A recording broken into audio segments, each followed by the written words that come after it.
Hello मेरे प्यारे विद्यार्थियों, मैं कुलदीप सर आप लोगों का बहुत बहुत स्वागत करता हूँ। आज से हमारा कक्षा 10 का सिलेबस स्टार्ट होने वाला है। आप लोगों को डेली वीडियो मिलते रहेंगे। आपसे विनम्र निवेदन है कि आप लोग NCERT बेस्ड मनोहर रे की बुक मनोहर रे और आशु है, तो इसकी बुक कहीं से भी हायर कर लीजिए।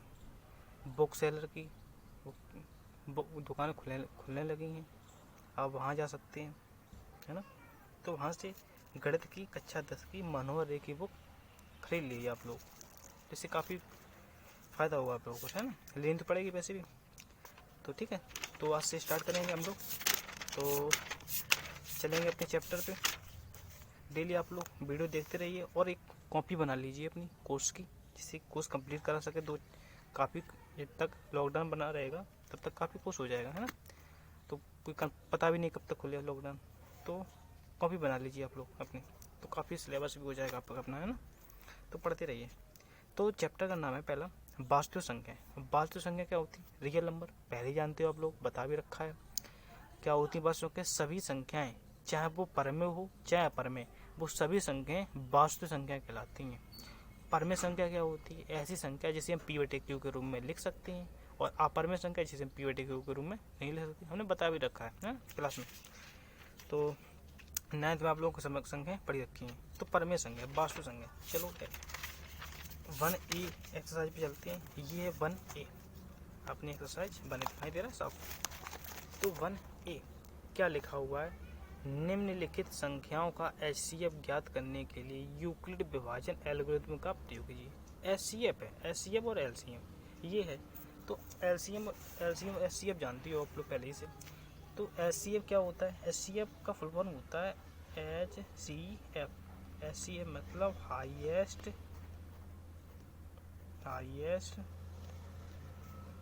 Common factor, highest common factor. इसे हम मासापा भी बोलते हैं, मासा या मासा पा बोल सकते हैं, मासापा। और एक होता है लासापा, लासा होता है, उसे बोलते हैं LCM, उसे होता है least common multiple, highest common factor और लीस्ट कॉमन मल्टीपल, ये लासा होता है। मासा तो पढ़े ही होंगे। मासा वो भाग विधि से मासा थे, और ये जो मासा होंगे किस विधि से? यूक्लिड विभाजन एल्गोरिथम विधि से, है ना। पहले हम पुरानी वाला मेथड लगा के देखते हैं, फिर उसके बाद जो यूक्लिड विभाजन है उससे लगाएंगे। तो पुराना मेथड क्या है? जब दो संख्या का मासा निकालना होता है तो छोटी वाली संख्या से बड़ी वाली संख्या में भाग दिया जाता है। तो 135 का किस में भाग देंगे हम? 225 में देव भाग। तो 135 एकन 135, कितना शेष बचा? 0।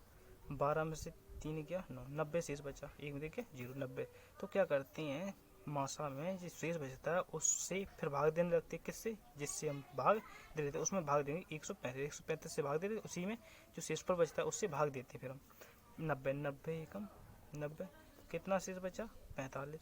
अगली वजह से जिससे भाग दे देते वो संख्या फिर उतार लो, जब तक शेष पर 0 ना आ जाए तब तक। 45 दूनी 90, कितना आ गया शेष पर? 0। तो जिससे हम लास्ट में जो संख्या कटती है वही क्या हमारा हो जाता है? मासा। तो मासा हमारा कितना आया? 45। ये तो था पुराना मेथड भाग विधि से। अब इसमें हमें किस विधि से लगानी है? यूक्लिड विभाजन एल्गोरिथम, है ना। चलिए, तो यहाँ यूक्लिड विभाजन एल्गोरिथम है ना, इससे लगानी है। चलिए, तो एक इससे लगता कैसे सवाल? एक फॉर्मूला तुम लोग पढ़ा होगा, सुना होगा, भाज्य बराबर भाजक गुणे भागफल प्लस शेषफल, है ना। ये पढ़ा होगा आप लोगों ने बहुत पहले। भाज्य बराबर भाजक गुणे भागफल प्लस शेषफल। भाज्य क्या होता है? भाज्य होता है, जैसे इसमें देख लो, ये मान लो ये इतना है, ये हो गया भाज्य, बड़ी वाली संख्या जिसमें भाग देती हैं, और जिससे हम भाग देती हैं वो होता है हमारा भाजक, और जो ये होता है जानते हो भागफल। भागफल है ना, जो शेष बचता है वही शेषफल। इसमें ये वाला 90 शेष बचा, ये 90 शेषफल हो गया, और लास्ट में ये शेषफल 0, ये शेषफल 0 है ना, ये तो सब जानते हो।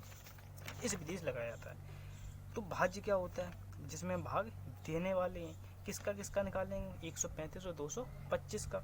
तो भाज्य क्या है, 225, किससे भाग देना है, 135 से, 135 एकम 135, कितना शेष बचा, 135 घटाओ 225 में से 135 घटाओ, कितना बचा, 90। लेकिन ऐसा कब तक भाग देंगे, जब तक शेषफल 0 ना जाए, रिमाइंडर अभी भी 0 नहीं आया है, काट दिया है ना इसको।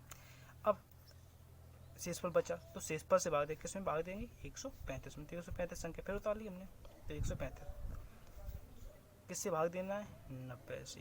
तो 90 एकन 90, तो कितना बचा शेषफल, प्लस में शेष लिखते हैं, शेषफल कितना, 90 का 90, 45 135 में 90 घटाओ, कितने बचे, 45। तो 45 अभी भी रिमाइंडर 0, शेषफल 0 नहीं आया है। जब तक शेषफल 0 ना आ जाए तो भाग देते रहेंगे।